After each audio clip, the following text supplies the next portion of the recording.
주께 가까이 날 이끄소서. 간절히 주님만을 원합니다. 채워주소서. 주의 사랑은 진정한 찬양 드릴 수 있도록 주께 가까이 날 이끄소서. 간절히 주님만을 원합니다. 채워주소서. 주의 사랑은 진정한 찬양 드릴 수 있도록. 목마른 나의 영혼 주를 부르니 나의 맘 만져 주소서. 주님만을 원합니다. 더 원합니다. 나의 맘 만져 주소서. 목마른 나의 영혼, 목마른 나의 영혼 주를 부르니 나의 맘 만져 주소서. 주님만을 원합니다.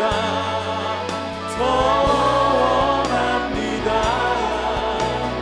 나의 맘 만져 주님만을 원합니다.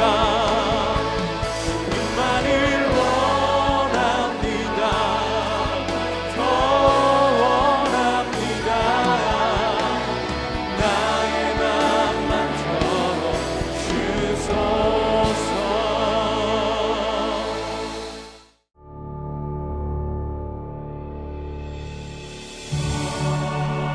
여호와여, 주께서 주의 땅에 은혜를 베푸사 야곱의 포로된 자들이 돌아오게 하셨으며 주의 백성의 죄악을 사하시고 그들의 모든 죄를 덮으셨나이다.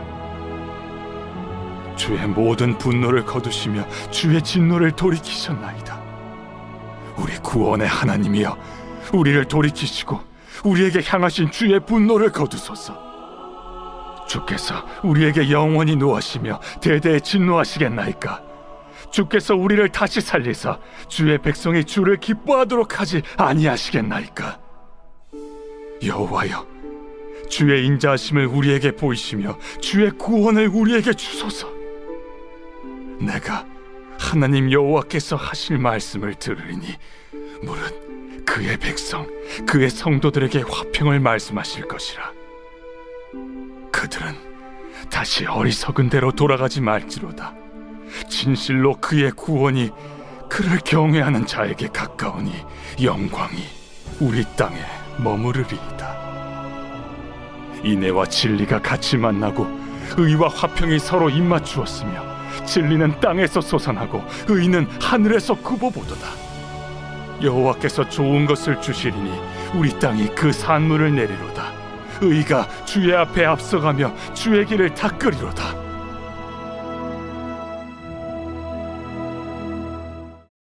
사랑하는 성도 여러분, 안녕하세요. 오늘도 말씀으로 또 기도하며 함께 하나님의 은혜를 깊이 누리는 시간 되길 소망합니다. 오늘 함께 나눌 말씀은 구약성경 시편 85편 1절에서 13절까지의 말씀입니다. 우리가 살면서 경험하는 가장 참담한 현실은 무엇입니까? 전쟁의 상흔이 핥히고 지나간 폐허가 된 삶의 현장일까요? 아니면 오늘날과 같은 삼고시대, 고금리, 고물가, 고유가로 경제적인 고통을 받는 어떤 답답한 현실일까요? 하나님을 믿는 신자에게 있어서 가장 참혹한 현실은 사실 영적 무감각입니다. 무감각은 정말 무서워요. 왜냐하면 무감각은 파멸로 이끌기 때문입니다. 만약에 육체가 모든 감각을 상실했다고 생각해 보십시오. 아픔을 느껴야 하는데 느끼지 못하고 고통을 감지해야 하는데 무감각해져서 못한다면 치료할 생각을 하지 않고 그대로 방치하다가 죽음에 이르지 않겠습니까? 타인의 고통에 대해서 무감각하다고 생각해 보십시오. 흔히 말하는 사이코패스나 소시오패스, 그런 정신적, 정서적, 심리적 무감각이 타인을 해야 하는 지경에까지 이르지 않습니까? 그런데 정말 위험한 것은 영적 무감각입니다. 하나님을 예배하고 경외해야 마땅한 우리가 하나님을 인지하고 생각하는 것에 무감각해진다면 우리는 영원한 파멸에 이를 수밖에 없습니다. 오늘 시편 85편의 기자는 이것에 대한 답답함을 토로하며 영적 무감각에서 탈피해야 함을 강조하고 있습니다. 성도는 부흥을 갈망합니다. 무엇이 부흥이죠? 부흥이란 문자적으로는 정체되었거나 잠자고 있던 생명의 온전함을 다시 회복한다라는 의미가 부흥입니다. 나태한 시대로 퇴보한 각 개인과 교회들이 영적 생명에 다시 불을 붙이는 것이죠. 그러나 참된 부흥은 항상 하나님의 백성들이 다시 하나님의 거룩과 의, 죄에 대한 하나님의 심판, 참된 회개와 그리스도에 대한 인격적 회심을 강조하는 것이 바로 부흥입니다.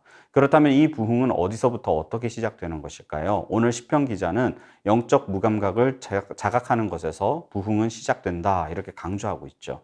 오늘 시편 85편의 시인의 간구는 사실 단순한 부흥과 번영에 있지는 않아요. 그는 영적 무감각에 처한 하나님의 백성들의 회복을 구하며 고통스러운 시간에 간절히 기도하고 있습니다. 이 시편의 정확한 역사적 배경을 파악하는 것은 불가능하지만 추측컨대 이스라엘이 바벨론에서 70년간 포로 생활을 한 후에 팔레스타인의 옛 땅으로 귀환한 직후 그 어느 시점 정도로 학자들은 추측합니다. 그렇다면 이스라엘은 이 땅에서 다시 하나님의 사역이 이루어지고 옛 영광이 구현되며 부흥케 해달라는 거룩한 욕망이 솟구쳐 하나님께 강청하는 기도다 이렇게 볼 수 있죠. 하지만 가장 큰 장애물이 있어요. 그게 뭐죠? 바로 영적 무감각입니다. 포로 생활 70년, 그들이 포로로 끌려간 이유까지 생각해 보면 아주 오랜 시간 동안 그들은 하나님을 잊고 하나님으로부터 멀어진 채 영적으로 아무런 감각 없이 살아왔던 지난 시간에 찌들어 있는 상태입니다. 포로에서 귀환하긴 했지만 삶의 터전이 바뀌었다고 해서 선조들의 고향으로 돌아왔다고 해서 상황과 환경이 바뀌었다고 해서 영적 무감각이 제거되는 것은 아닙니다. 우리나라는 36년 정도 일본 식민 지배를 당했죠. 채 40년이 되지 않는 시간이었지만 그 시간 동안 우리나라 고유의 정서, 민족성이 얼마나 훼손되었는지는 역사가 증명해주고 그 여파는 현대사회까지 영향을 미치지 않습니까? 익숙해져 버린 것입니다. 오늘 시편은 이러한 영적 무감각에서 우리는 반드시 벗어나야 한다 외침이자 큰 울림이고 이러한 부흥은 하나님의 주권적 은혜가 없이는 이루어질 수 없음을 고백하는 시죠. 그래서 시인은 과거에 하나님이 이스라엘에 행하신 놀라운 일에 대한 회상, 다시 말하면 은혜를 곱씹어 보는 일을 빼먹을 수 없습니다. 왜냐하면 과거에 하나님이 행하신 놀라운 일이 곧 참혹한 현실을 바꿀 수 있는 믿음과 확신을 주기 때문입니다. 그래서 우리는 신앙의 여정 가운데 항상 잊지 말아야 하는 것이 감사죠. 기도도 감사의 고백으로 시작하지 않습니까? 무엇에 대한 감사입니까? 지금까지 나로 나된 것은 다 하나님의 은혜임을 기억하고 고백하며 감사하는 것입니다. 그리고 시인은 2절에서 곧바로 우리의 모든 죄를 사하여 주시고 덮어주시며 하나님의 분노를 거두어 달라고 간구하는 회개의 기도를 드리고 있습니다. 여기서부터 하나님과의 관계가 회복되는 역사가 일어나는 것이죠. 하나님과의 관계 회복은 곧 영적 무감각에서 탈피한다라는 것입니다. 그래서 4절부터 6절까지 시편 기자는 하나님께 간절히 매달립니다. 분노를 그치소서, 우리에게 영원히 노하시리이까, 결국 탄식까지 합니다. 그리고 6절에서 그 탄식은 절정에 달하죠. 주께서 우리를 다시 살리사 주의 백성이 주를 기뻐하도록 하지 아니하시겠나이까. 조금은 발칙한 고백입니다. 주님, 만약 우리를 다시 살리신다면 저 무지한 이스라엘 백성들은 다시 하나님으로 인해 기뻐할 것입니다. 저들이 당신 때문에 기뻐하는 모습 보고 싶지 않으십니까? 이러한 고백입니다. 결국 시인은 결론적으로 하나님의 헤세드, 언약적 헌신을 우리에게 보이시라라는 최종적 요청으로 마무리하고 있습니다. 7절입니다. 여호와여 주의 인자하심을 우리에게 보이시며 주의 구원을 우리에게 주소서. 현재 우리 너무 힘들어요. 어렵습니다. 무에서 유를 창조해야 하는 그런 수준입니다. 그게 어떻게 우리 인간의 힘으로 가능하겠습니까? 심지어 영적으로 무감각해진 지 오래입니다. 마른 뼈와 같이 죽어있는 상황입니다. 우리를 구원하여 주세요. 시인의 간절함이 느껴지는 대목입니다. 물론 우리도 무책임하게 가만히 있겠다는 말은 결코 아니에요. 우리도 하나님 앞에서 다시 일어서는 모습을 보이겠다는 것입니다. 그 출발점으로 하나님의 말씀을 이제 듣겠습니다 라고 고백하죠. 8절입니다. 내가 하나님 여호와께서 하실 말씀을 들으리니, 말씀해 달라는 거예요. 그러면 듣고 이스라엘 백성들에게 전하겠다는 것입니다. 그 화평의 말씀을 전해주시면 당신의 백성들인 이스라엘이 다시 어리석은 대로 돌아가지 않겠다는 결단을 하죠. 결국 하나님의 구원은 하나님을 경외하는, 하나님을 두려워하는 자들의 몫이기에 우리는 주의 말씀을 듣고 그 말씀대로 행함으로 어리석은 대로 다시 돌아가지 않겠다며 이스라엘 백성들의 책임 있는 자세를 촉구함과 동시에 하나님 앞에 결단의 기도를 드리고 있는 것입니다. 결국 부흥은 하나님의 은혜와 헤세드가 있고 화평의 말씀을 들려주셔서 그 말씀을 듣고 행하는 백성들의 책임 있는 자세, 믿음의 행보를 보일 때 온전히 임하는 것이죠. 11절이 사실상 이 시의 결론입니다. 진리는 땅에서 솟아나고 의는 하늘에서 굽어보도다. 너무 멋진 표현이죠. 먼저 진리가 땅에서 솟아난다 이렇게 얘기합니다. 주의 백성들이 주의 말씀을 경청하고 진리의 말씀대로 살아 죄를 떠나 의를 이루어가는 이러한 진리가 땅에서 막 솟아나게 되면 의는 하늘에서 굽어본다. 의로우신 하나님이 하늘에서 우리를 굽어 살피신다라는 것입니다. 땅에서 진리가 솟아나고 하늘에서 하나님의 의가 부어지고 하나님의 의가 부어진다. 이 말이 무엇이죠? 임재. 의로우신 하나님, 죄 가운데는 거하실 수 없는 그 하나님이 임재하신다라는 것입니다. 땅에서 솟구치는 진리와 하늘에서 굽어 내려보시는 그 의가 만나는 그 지점, 우리는 이것을 충만 이렇게 표현하죠. 그 충만함이 하나님의 백성들을 휘감아치는 것입니다. 하나님의 그 충만하신 복이 그분의 백성들을 에워싸는 것입니다. 다시 한번 질문합니다. 무엇이 부흥입니까? 모든 영적 무감각이 사라지고 영적으로 다시 숨을 쉬는 회복, 그것이 바로 부흥입니다. 말씀이 육신이 되어 이 땅에 오신 예수 그리스도가 하나님의 뜻과 말씀대로 순종하여 죽기까지 순종하여 십자가에서 죽으셨어요. 바로 우리의 죄 때문에 죽으셨습니다. 그로 인해 우리는 하나님과 함께 할 수 없었던 죄인이었던 우리가 중보자 예수 그리스도로 말미암아 하나님께로 바로 나아갈 수 있는 길이 열렸습니다. 완전한 의를 이루신 그리스도의 십자가 사역으로 인해 우리는 영원히 죽을 수밖에 없던 존재에서 의와 평강을 누리는 온전한 회복을 누리게 되었다라는 것입니다. 무엇이 축복입니까?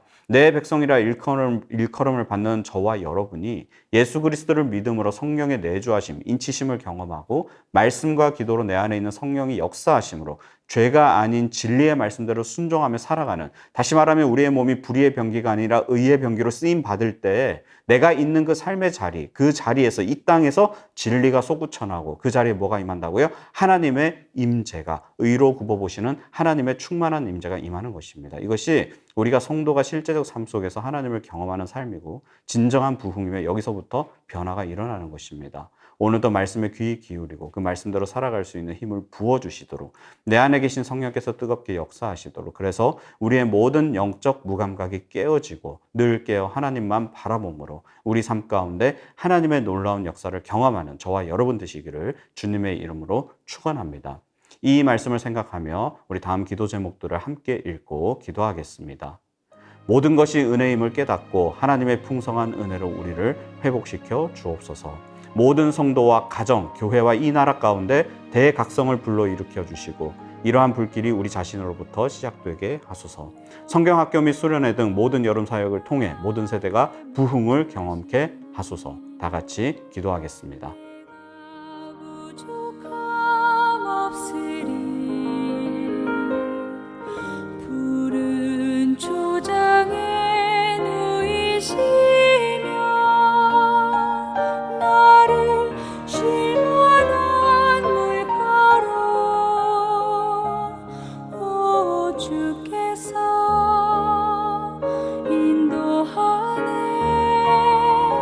내가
새